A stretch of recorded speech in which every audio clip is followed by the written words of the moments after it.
Aku menatap wajah ibu tiriku yang berdiri tegak di hadapanku. Matanya dingin, penuh tekanan. Di tangannya tergenggam map coklat berisi surat pernikahan yang belum kutandatangani. Kalau kamu tidak mau menikah dengannya, keluar saja dari rumah ini. Jangan harap dapat sepeser pun warisan ayahmu, katanya dengan nada tajam. Hatiku remuk. Ayahku baru saja meninggal 3 bulan lalu. Sejak itu, rumah ini tak lagi terasa seperti rumah. Ibu tiri dan anak perempuannya menguasai segalanya warisan, keputusan, dan bahkan hidupku. Aku, anak kandung ayah, justru diperlakukan seperti pembantu. Kenapa harus aku? Kenapa aku harus menikah dengan kuli bangunan? Suaraku tercekat. Aku bahkan belum pernah bertemu pria itu. Karena hanya itu satu-satunya cara kamu bisa tetap tinggal di sini. Dan dia yang sanggup membeli kamu dari beban kami, katanya dingin, menyeringai penuh penghinaan.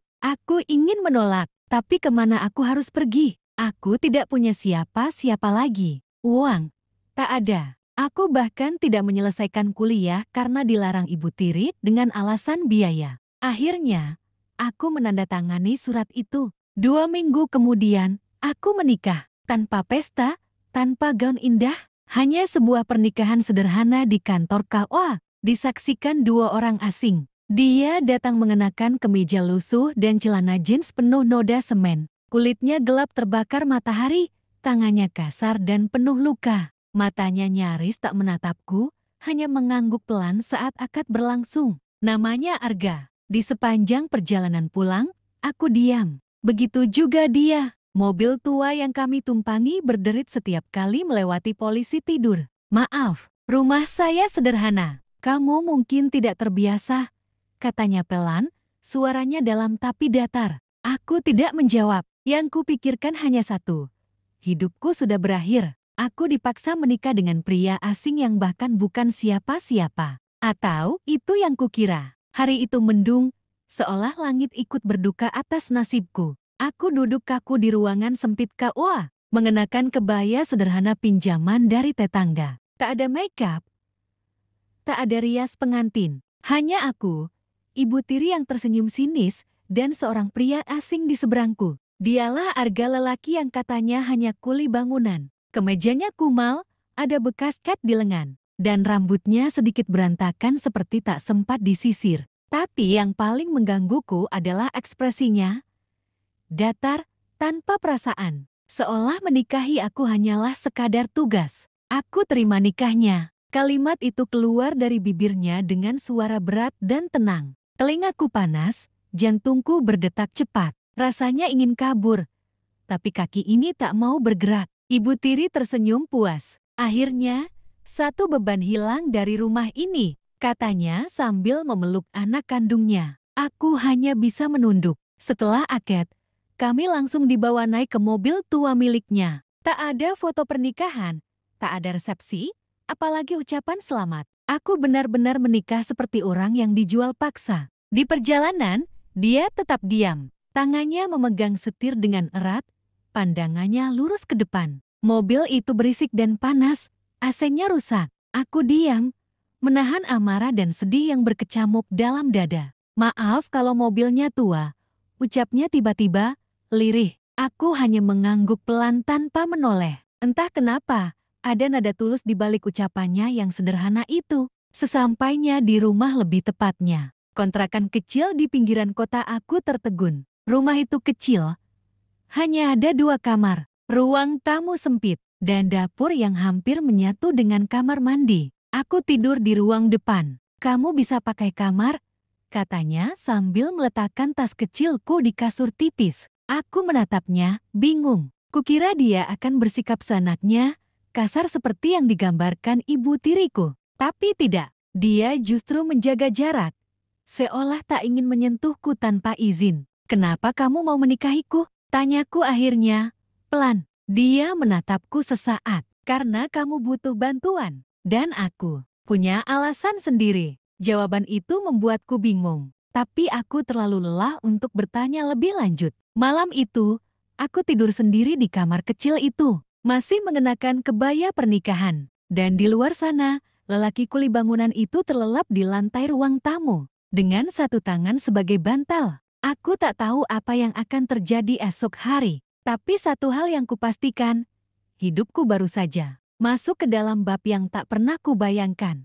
Sudah 3 hari aku tinggal di rumah kontrakan ini bersama Arga. Setiap pagi, aku terbangun oleh suara panci beradu dan aroma kopi hitam dari dapur kecil yang hanya cukup untuk satu orang berdiri. Bukan aku yang memasak, dia yang melakukannya. Aku tak terbiasa diperlakukan seperti ini. Di rumah Ibu Tiri, aku biasa disuruh bangun sebelum subuh untuk bersih-bersih, memasak, dan melayani mereka. Tapi di sini, dia justru lebih dulu bangun dan menyiapkan semuanya. Aku biasa kerja pagi, jadi aku masak dulu sebelum berangkat. Kamu istirahat saja kalau belum terbiasa, katanya saat aku menyapanya di dapur. Aku hanya mengangguk, masih kikuk dengan keramahan yang terasa asing itu. Sikapnya sopan, tapi tetap menjaga jarak. Dia tak pernah masuk ke kamarku tanpa izin, bahkan mengetuk pintu dengan hati-hati setiap ingin bicara. Hari ini aku memberanikan diri untuk membereskan rumah. Kontrakan ini kecil, tapi bersih dan rapi. Tidak ada barang mewah, hanya perabotan sederhana dan satu rak buku tua di sudut ruang tamu. Aneh, untuk seorang kuli bangunan, Arga punya cukup banyak buku, beberapa tentang bisnis, manajemen, bahkan psikologi. Aku mengambil satu buku dan membolak-balik halamannya. Ada catatan kecil di margin, tulisan tangannya rapi dan penuh pemikiran. Buku itu aku suka. Banyak yang bisa dipelajari dari situ. Suara Arga mengejutkanku dari belakang. Maaf, aku cuma penasaran, ujarku gugup, buru-buru menutup buku itu. Gak apa-apa, kamu boleh baca yang mana saja. Dia tersenyum kecil, lalu duduk di lantai sambil membuka kotak peralatan yang penuh dengan baut dan obeng. Dia mulai memperbaiki meja kayu yang agak goyang. Tangan kasarnya bergerak lincah dan terampil. Tapi yang membuatku diam terpaku adalah raut wajahnya serius, penuh konsentrasi, dan entah kenapa, tenang. Arga, aku memanggilnya pelan. Dia menoleh, kamu, sebenarnya siapa? Dia menatapku, dalam, tapi hanya sesaat, lalu kembali menunduk pada meja yang sedang diperbaikinya. Aku cuma orang biasa yang kebetulan tahu caranya memperbaiki hidup, katanya. Lalu tersenyum tipis, tapi belum tentu orang lain paham itu. Aku tidak paham maksudnya, tapi kata-kata itu menancap dalam kepalaku. Malam harinya, dia kembali duduk di ruang depan dengan laptop tua yang tampak usang. Aku mengintip dari balik pintu kamar. Dia mengetik cepat, membuka lembaran Excel, membaca dokumen dalam bahasa Inggris. Untuk seorang kuli bangunan, dia terlalu pintar. Ada yang aneh. Ada yang disembunyikannya, dan entah kenapa, untuk pertama kalinya sejak pernikahan itu, rasa penasaran dalam diriku mengalahkan rasa takut dan benci. Jam sudah menunjukkan pukul 11 malam. Hujan turun deras, mengetuk-ngetuk genting rumah kontrakan kami. Aku belum bisa tidur, pikiranku masih dipenuhi pertanyaan tentang Arga. Ada sesuatu yang tidak bisa kuterima begitu saja. Seorang kuli bangunan yang membaca buku manajemen, yang mengetik laporan di Excel dengan lancar, yang bicara dengan tenang, sabar, dan seperti bukan orang biasa. Aku mencoba memejamkan mata, tapi suara dari ruang tamu membuatku terjaga. Samar-samar terdengar suara Arga bicara lewat telepon. Aku mengintip melalui celah pintu yang sedikit terbuka. Wajahnya serius. Nada bicaranya berubah bukan seperti lelaki sederhana yang biasa ku panggil suami. Suaranya berat, tegas, dan profesional. Segera eksekusi akuisisi itu, jangan tunggu rapat pekan depan, kita bisa kehilangan momentum pasar. Aku menahan napas. Aku tidak salah dengar, kan? Aku sudah minta Dimas untuk periksa ulang laporan keuangan divisi timur. Jangan sampai ada celah lagi seperti kemarin. Aku tercekat. Dimas, aku ingat betul saat pernikahan kami. Ada satu tamu pria muda berpakaian rapi yang datang sendiri. Apakah itu Dimas? Baik, kirimkan draft final malam ini. Aku akan koreksi sendiri sebelum subuh.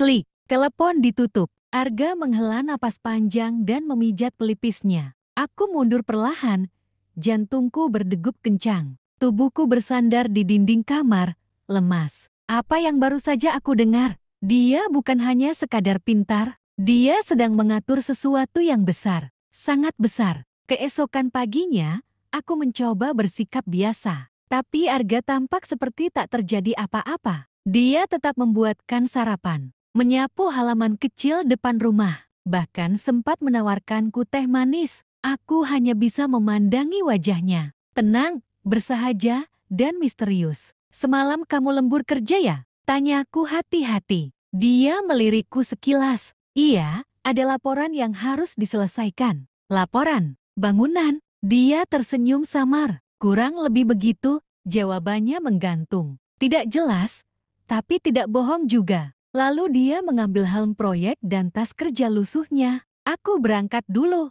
Kunci rumah kamu pegang aja.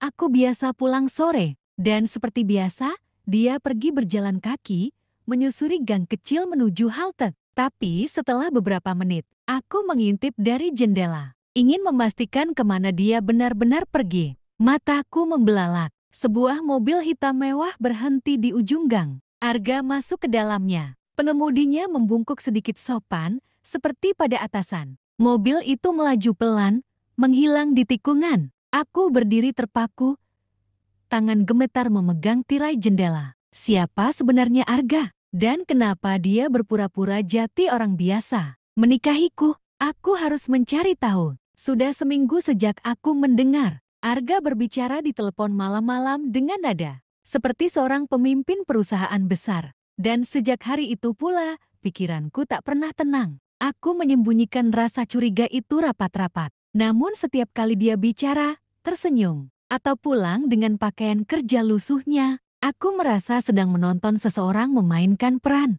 Hingga suatu siang, semuanya mulai terbuka. Hari itu aku sedang menyapu halaman ketika suara langkah seseorang mendekat. Seorang pria mengenakan setelan jas abu-abu berdiri di depan pagar kontrakan. Wajahnya muda, bersih, dan rapi, sangat tidak cocok dengan lingkungan di sekitar sini. Kak Aluna, tanyanya sopan. Aku mengangguk, bingung. Saya Dimas, asisten pribadi Pak Arga. Beliau meminta saya memberikan ini, katanya sambil menyerahkan amplop hitam bersegel. Setelah itu, dia segera pergi, menolak saat kutanya lebih lanjut. Tanganku gemetar saat membuka amplop itu. Di dalamnya ada satu lembar undangan formal. Bukan undangan pesta, bukan surat panggilan, tapi undangan rapat tertutup di Skytower Building, lantai 27, atas nama CEO PT Arga Pratama Group. Mataku membelalak. Nama itu, Arga. Kupelajari lagi detail surat itu. Jam 16.00 hari ini. Ada catatan kecil tertulis tangan di bawah kop perusahaan. Kalau kamu ingin tahu siapa aku sebenarnya, datanglah. Tapi hanya jika kamu siap tahu semuanya. Lututku lemas. Kepalaku dipenuhi pertanyaan yang semakin menumpuk. Menjelang sore, aku memutuskan pergi. Dengan keraguan dan dada sesak, aku menaiki bus kota. Lalu berpindah ojek menuju gedung pencakar langit yang selama ini hanya kulihat di iklan dan TV. Skytower Building menjulang megah, modern, dengan lantai marmer mengilap dan dinding kaca. Semua orang berpakaian rapi dan berwajah serius. Aku merasa tidak pantas ada di sini, dengan pakaian sederhana dan sepatu yang hampir usang. Tapi saat aku menunjukkan undangan itu pada resepsionis, dia langsung mempersilakan dengan hormat dan membawaku naik dengan lift pribadi. Lantai ke-27 beliau sudah menunggu, katanya sambil menunduk. Saat pintu lift terbuka, aku melangkah ke sebuah ruang kantor luas dan mewah. Dinding kaca menyuguhkan pemandangan kota. Karpet tebal di bawah kaki dan di tengah ruangan. Dia berdiri, Arga. Tapi dia bukan Arga yang kukenal selama ini. Dia mengenakan setelan jas hitam yang pas di tubuhnya, rambutnya disisir rapi, dan wajahnya jauh berbeda dari sosok kuli bangunan yang tinggal bersamaku. Selamat datang, Aluna, ucapnya, dengan senyum tipis yang sama. Tapi kali ini terasa berbeda. Aku hanya bisa menatapnya dengan mulut terbuka. Kenapa? Kamu bohong? Suaraku nyaris tak terdengar. Dia mempersilakanku duduk, lalu membuka folder di atas meja. Aku nggak bohong, Aluna. Aku cuma belum cerita semuanya. Aku tak tahu harus marah atau bingung. Selama ini kamu CEO perusahaan besar? Dia mengangguk pelan. PT Arga Pratama Group. Kami bergerak di bidang properti, konstruksi, dan investasi. Tapi aku sengaja menyamar saat melamarmu. Kenapa? Tanyaku dengan suara gemetar. Dia menatapku. Mata itu tajam dan jujur. Karena aku ingin tahu siapa yang benar-benar mau menikah denganku. Bukan karena uang atau status. Dan juga karena aku sedang menjalankan rencana yang melibatkan ibu tirimu. Aku membeku. Apa maksudnya? Rasanya baru sekarang cerita hidupku benar-benar dimulai. Dan aku berada di tengah pusaran rahasia besar yang lebih dalam dari yang pernah kubayangkan. Aku duduk membeku di kursi empuk berbalut kulit mahal itu. Masih sulit mempercayai apa yang baru saja kuhadapi. Arga, pria yang selama ini kupikir hanya seorang kuli bangunan, kini duduk di hadapanku sebagai CEO dari salah satu perusahaan properti terbesar di kota ini. Kenapa kamu melakukan semua ini? Kenapa kamu menyamar? Kenapa menikahiku dengan cara seperti itu? Tanyaku, suaraku bergetar antara amarah dan kebingungan. Arga menghela napas. Wajahnya tak lagi dingin atau datar. Ada luka yang dalam di matanya. Karena ini bukan hanya tentang kamu, Aluna, katanya pelan. Ini juga tentang ayahmu. Dan tentang balas dendam yang sudah lama aku simpan. Aku memelototinya. Ayahku? Dia mengangguk. Dulu, sebelum kamu lahir, ayahmu pernah punya mitra bisnis ayahku. Mereka membangun perusahaan kecil dari nol, sama-sama bekerja keras. Tapi saat perusahaan itu mulai naik, ayahmu mengkhianatinya, menendang ayahku keluar tanpa hak sedikit pun, dan mengambil alih semua kepemilikan. Aku nggak pernah dengar itu, karena ibu tirimu sudah menghapus semua jejaknya, termasuk memutus kontak dengan semua orang yang tahu. Ayahku meninggal dalam kemiskinan. Dan aku bersumpah akan membalasnya. Tapi tidak dengan kemarahan membabi buta. Aku membangun bisnis dari bawah, diam-diam. Hingga akhirnya aku cukup kuat untuk mengambil alih kembali apa yang dulu milik keluarga kami. Aku menggigit bibir,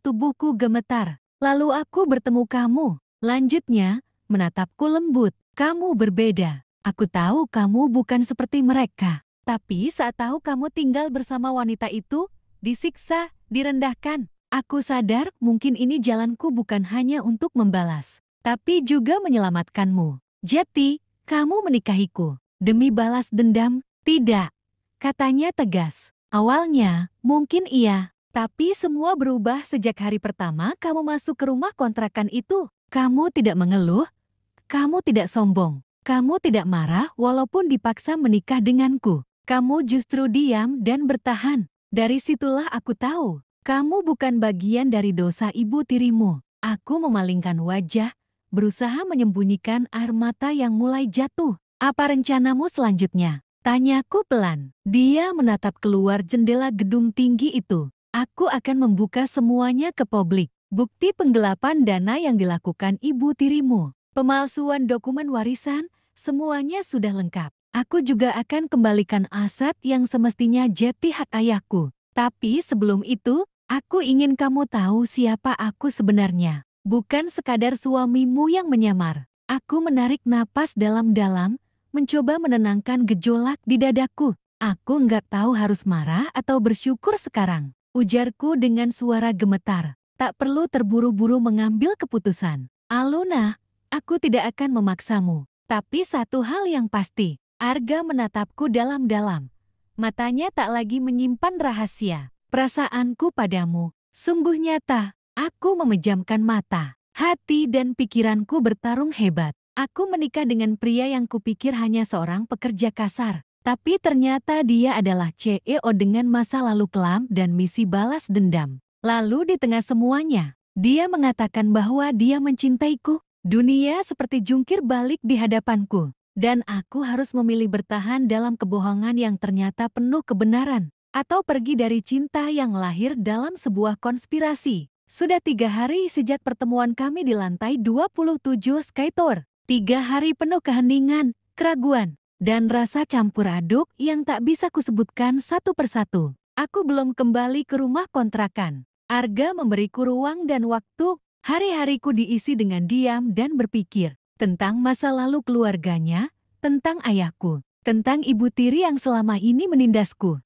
dan tentang Arga, lelaki yang kutuduh sebagai kuli bangunan. Padahal dia menyimpan segalanya kekuasaan, luka, dan cinta. Pagi ini, sebuah mobil hitam berhenti di depan rumah indekos tempatku menginap sementara. Sopirnya menyerahkan sebuah kotak coklat elegan dengan inisial A panjang G di sudutnya. Di dalamnya ada setelan gaun putih tulang, sepatu hak sederhana, dan sebuah surat kecil. Datanglah ke tempat kita menikah dulu, hari ini, jam 4 sore. Tapi kali ini bukan akad terpaksa. Aku ingin ulangi semuanya, jika kamu mau, Arga. Pukul 4 sore, aku tiba di tempat itu olah kecil KO yang dulu penuh luka dan paksaan. Tapi kini semuanya berbeda. Langit cerah. Di halaman, beberapa staf perusahaan Arga menyulap tempat itu. Jati taman cantik dengan bunga putih dan pita emas. Sederhana, tapi anggun. Dan di tengahnya, dia berdiri,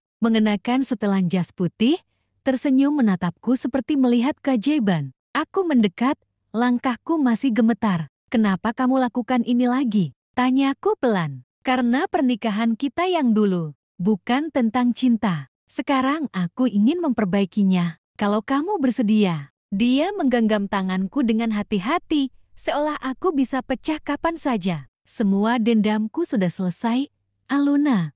Semua rencana sudah berjalan. Tapi saat semuanya usai, aku sadar, yang paling kubutuhkan bukan pembalasan, tapi kamu. Air mataku mengalir tanpa bisa kutahan. Kenapa kamu tetap mau aku? Aku cuma gadis yang bahkan gak punya apa-apa. Justru karena itu, bisiknya, kamu satu-satunya yang pernah mencintaiku. Tanpa tahu siapa aku sebenarnya. Itu lebih berharga dari semua saham dan gedung yang kumiliki. Hari itu, kami menikah lagi. Di tempat yang sama, tapi dengan hati yang jauh berbeda. Tidak ada tamu banyak, hanya kami berdua dan beberapa orang kepercayaan Arga. Tapi itu cukup, karena kali ini, aku menikah bukan karena paksaan, tapi karena cinta. Beberapa bulan kemudian, hidup kami berubah total. Aku tidak lagi tinggal di kontrakan sempit, tapi di rumah besar yang terasa hangat karena ada cinta di dalamnya. Aku mulai belajar dunia bisnis dari Arga, ikut mengelola yayasan sosial yang kami bangun untuk perempuan, korban kekerasan keluarga. Ibu tiri, dia kini menghadapi proses hukum akibat pemalsuan dokumen warisan dan penggelapan aset. Arga tak pernah menyentuhnya, langsung dia biarkan hukum yang bicara. Dan aku, gadis yang dulu dipaksa menikah dengan kuli bangunan, kini menjadi istri sah seorang CEO.